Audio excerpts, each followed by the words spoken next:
Welcome to UX Research Geeks, where we geek out with researchers from all around the world on topics they are passionate about. I'm your host, Tina Ličková, a researcher and a strategist, and this podcast is brought to you by UX3, an all-in-one UX research tool.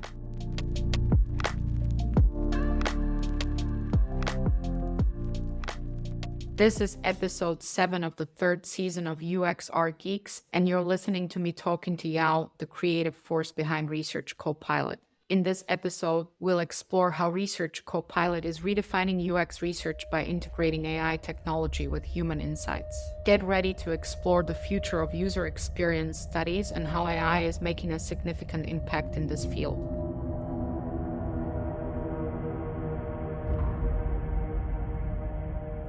What you just heard was the first intro done by an AI, which was dubbing my voice. What do you think about it?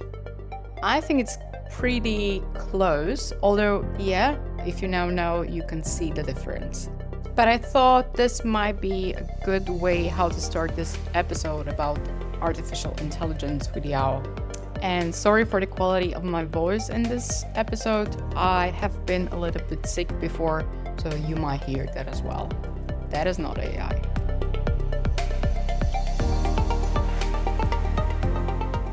Already told you that I'm a big fan of Research Copilot, which is a research AI assistant.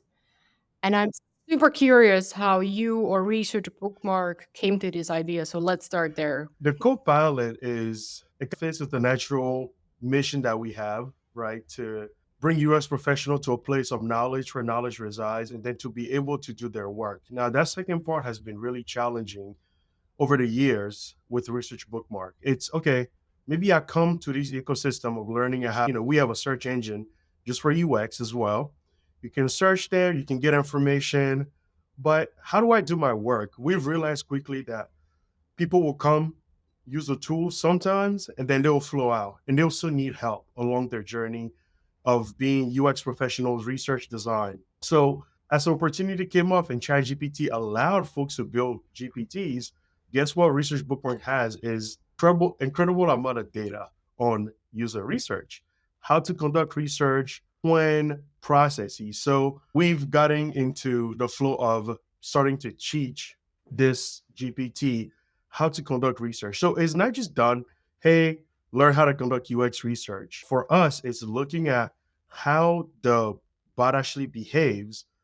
So it's a conversation with a copilot, an assistant, that helps you and both the bot learn stuff or the AI learn stuff. But it started as a natural connection to our mission to bring US professionals to a place where they can share knowledge, learn, and grow in their careers, really. I'm also curious because I never built my AI system on my own. How long does it take to build something like this? Ironically, it's pretty instant. You can go on a GPT and tell it to do something today. So the initial action is instant. It wasn't like it takes a bunch of engineers to build it or to, it's natural language coding. So it's instant, but actually making it do the right thing we're still in the process of, this is just version 0.1, really.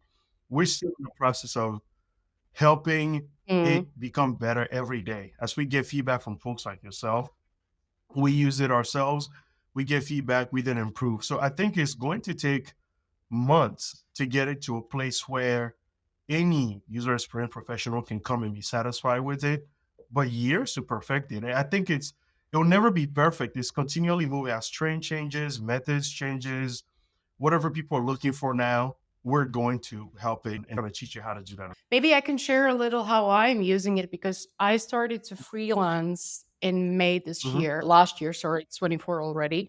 And I sometimes feel, especially with this client that I'm working on, a little bit alone, I would say.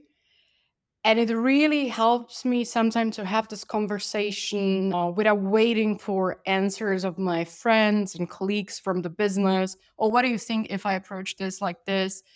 So I am sometimes starting with, oh, this is my task. This is my goal. What would be your approach? This is one use case that I see.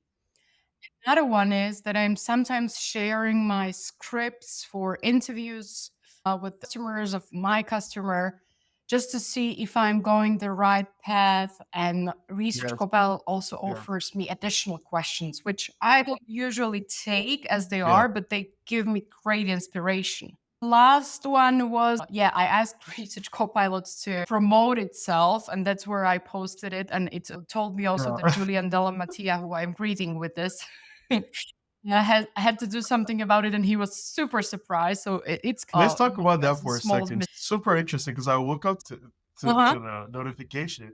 I'm like, wait, what's going on?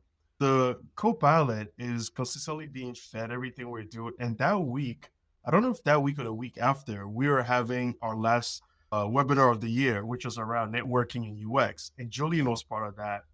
So we were eating it, everything, Eventbrite, Mhm. whatever, know about us, because one of the goals is for the Copilot to connect you to the ecosystem, right?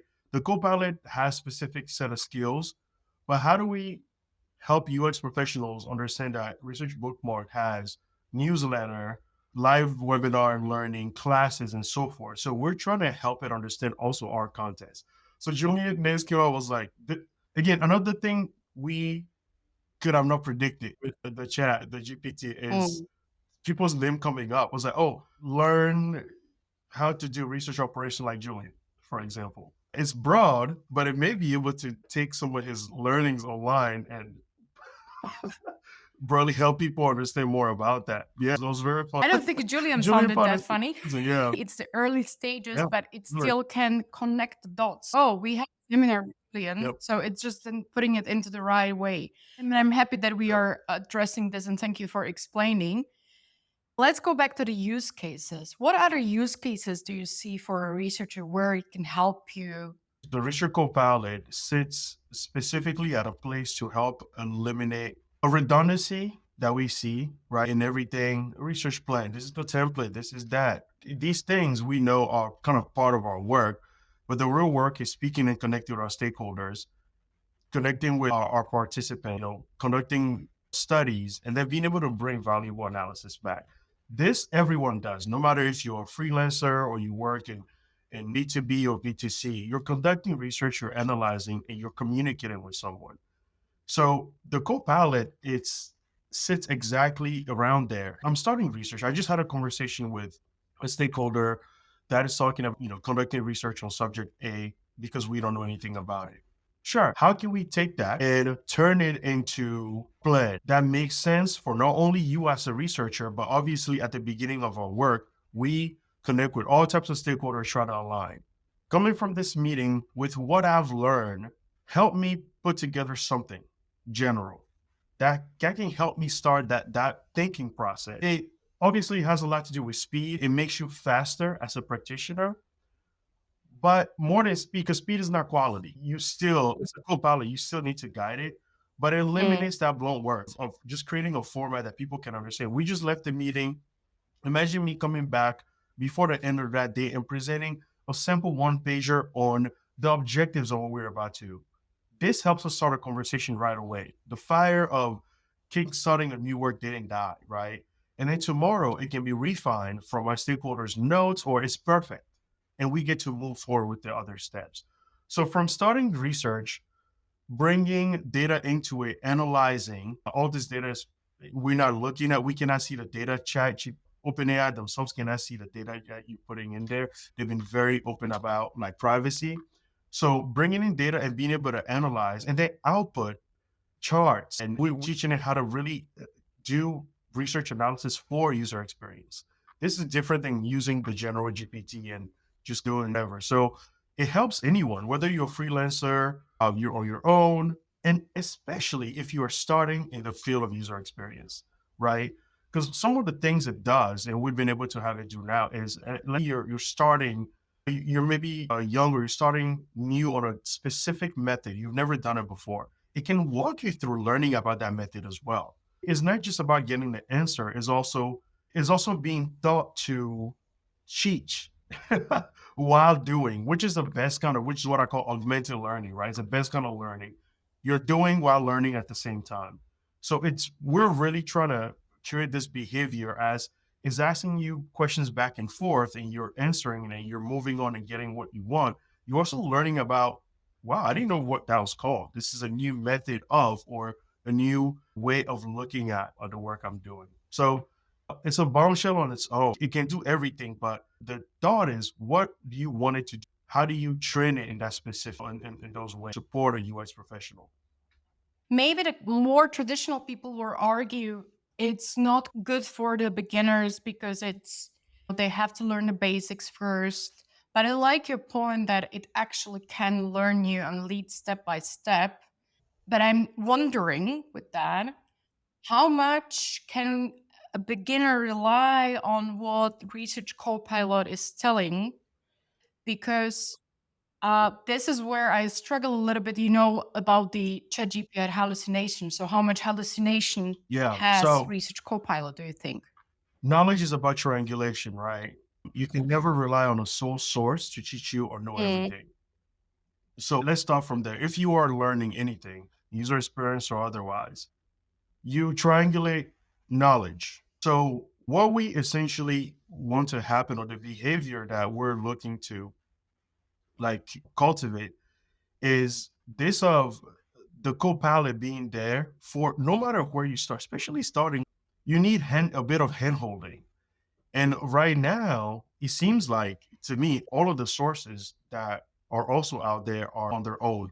YouTube videos say, what is a semi-structured interview? No one is there. You don't know if it's true or not. You need to triangulate. Mm. You might have to look for it on another website, another book to say, oh, this is knowledge. So the Copilot is part of that. It'll give you a general knowledge and direction. Some things it can go deeper in, but I'll behoove anybody using it and learning from it to triangulate that knowledge using our search, for example, right? Our search is pulling from the web and filtering out any of the crap that is not UX related. So you can try to take out knowledge and go on a search and type the same thing and Mm. see what is new. What if Nielsen Norman or whoever's name you talked about it today, our search will bring it up. So you can triangulate that knowledge using our ecosystem pretty fairly. Now, as these AI models get better, there'll be less and less of an error.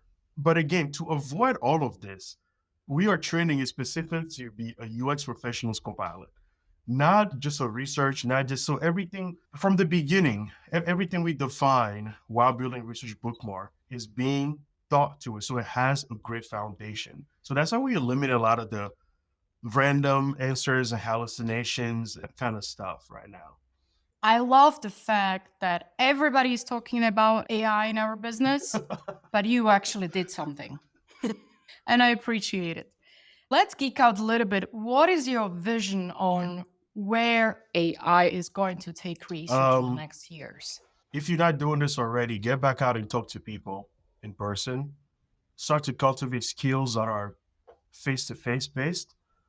Especially right through COVID, we started doing a lot more remote interviews. It's easier to reach people in some ways, but we also lose a huge percentage of face to face and other things being said that you might not get through Mm. doing talking remote. So I'll say the one thing is going to affect, let's talk about the positively, is get researchers back out in the field.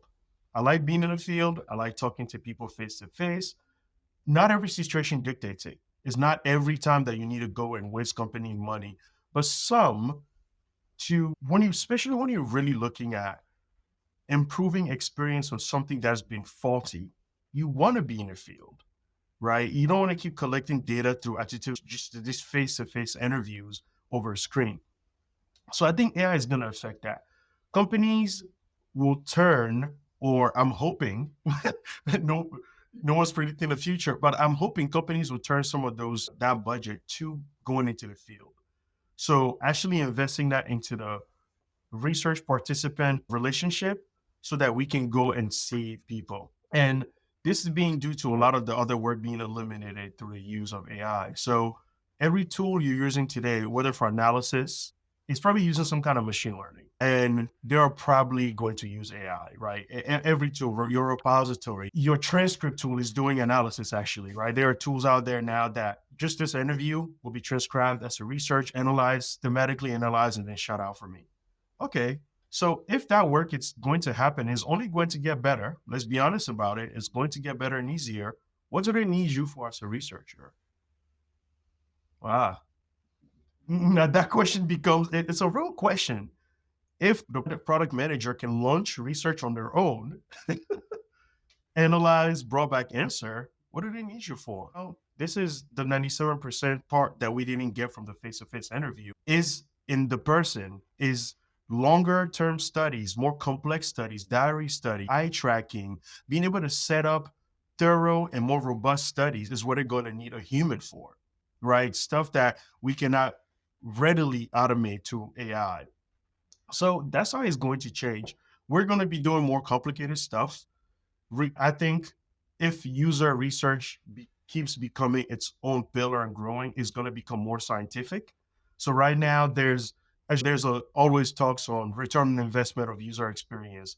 Or if you do research, does that really mean there's a huge return on investment on doing research? And maybe it's hard to put the maybe not. Maybe we've been trying to calculate it in our own number, but really we just look at the revenue at the end of the year and say we participated in that because we were able to do something.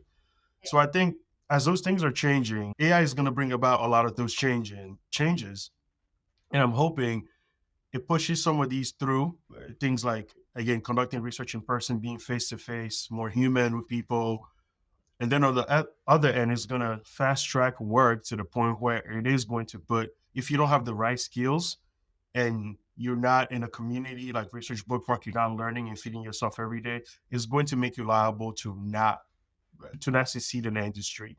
Because as far as I know, as far as I've seen, business will not keep investing in something that they can automate. They can readily automate. If you're just doing research like a robot, there's no point of you being there and everything that comes with that. But if you're doing more, if you go into where we really want to go and touch more of our users and such, it's going to reinforce that. 2 points to that. One is I wouldn't frame it as researchers doing more complicated stuff, but maybe researchers doing more strategic and Yes. impactful stuff. Yeah. Could be, but that's just words, not to correct. Yeah. Yeah. But yeah, it's going to affect a lot of things. We cannot avoid the fact that we do a lot of redundant tasks like over and over again, even through analysis, generating documents. We do a lot of redundant tasks, and those need to go away so we can do, like you said, more, be earlier in the conversation, have more impact, and see our users, go talk to our users in person, have conversations with them on why they're spending their hard-earned money on our product or they're giving us their time. Go talk to them. Now I got the second point because now I am doing a lot of research in meteorology forecasting. Oh, wow. Yeah, it's super interesting. And I mean, it's scientific software. So you can imagine how I am jumping every day from the bed and like, yeah, what's new today? And as you were talking about it, I am working for Right. this client for about half a year. But in December, I had a chance to be in the forks, which is called tower, in the main tower, and to really observe forecasters and speaking to them because they love to speak. They love to involve you and show you, give you the feedback to the tool that we are building. And of course, the question of AI emerged in that field as well. Yeah. It could immensely help with the interpretation. Meteorologists already see now, even if they have very simple products which they're sending out to their customers, it's always, they need to be told from us. So they need, the messenger has to be human. And this is why what I want to emphasize, like, yeah, the human contact, we lost it in COVID. And I really like the perspective you are giving of getting back to into this human contact and getting out of the human stuff. I think those were some of the exciting things about user experience when I found the field is this ability to say, hey, look what I'm doing. Do you like it? What do you think? It's so vital. And we do that through maybe there are tools. I'm trying to not use any name. There are tools that will help, do concept testing and all of that now. But the key element is being in a contextual study next to the person, maybe observing people in their natural habitat using the product. This gives you an incredible amount of insight. And I think that insight gives more value to what research can do, and it gives more value to research in general. So yeah, I'm absolutely for breaking out of structured interviews on Zoom all the time. My recent work, I was preparing curriculum for internal UX and research training for my client. And I realized I somehow have to put the AI buzzword into it because they are going to ask for sure. But I'm also seeing them as people who like to experiment and explore new things, going to ChatGPT and asking them questions and research. So I built a few classes on like how to prompt on, and I want to show them Right. a research copilot so they're using the stuff that actually is built for it. What would be your advice to anybody trying to do this with their stakeholders of what to be aware or what to teach them? One is that to understand that the AI is an addition, is an enhancement, right? Like the calculator is an enhancement to doing mathematics for a merchant back then, right? Much faster. But you still need to check your work. If you get to the end of that calculation and it sounds like it's not right, it's likely not right. Artificial intelligence is biased, right? It's been trained by human beings. At the end of the day, it's been built by human beings. So you need to be aware of its constraints. Just list out its constraints first. Say, hey, this AI can do a lot of stuff, but we know that this and this needs a second human look and it needs it thoroughly.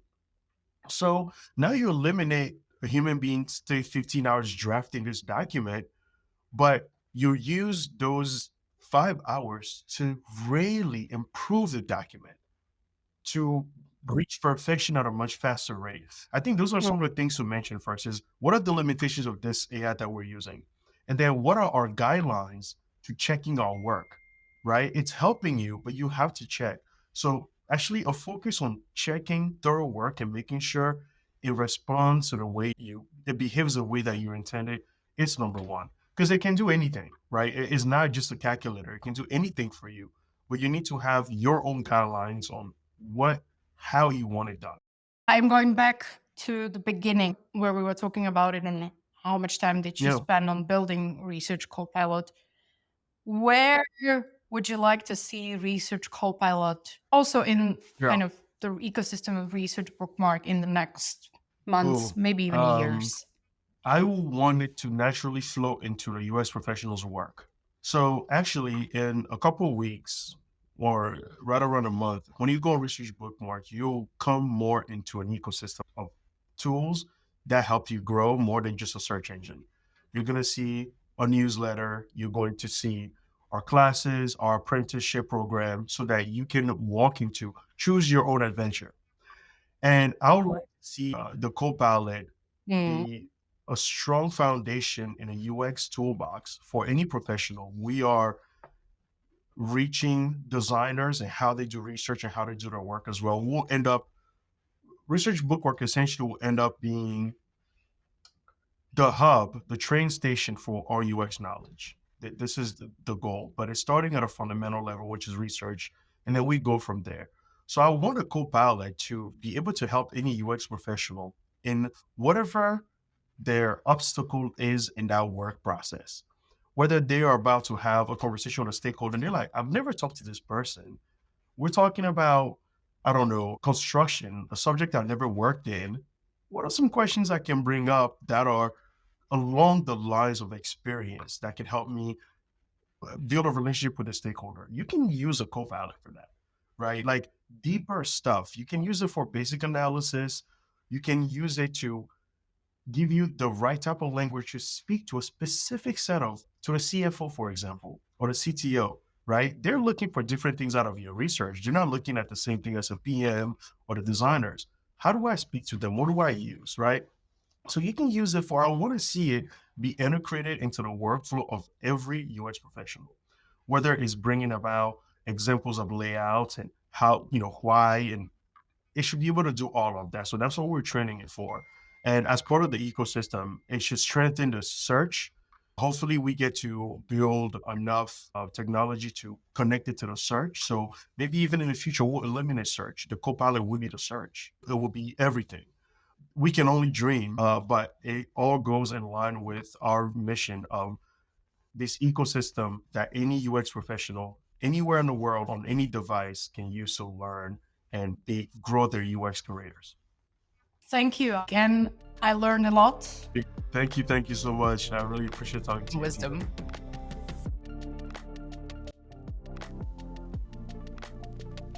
Thank you for listening to UX Research Geeks. If you liked this episode, don't forget to share it with your friends, leave a review on your favorite podcast platform, and subscribe to stay updated when a new episode comes out.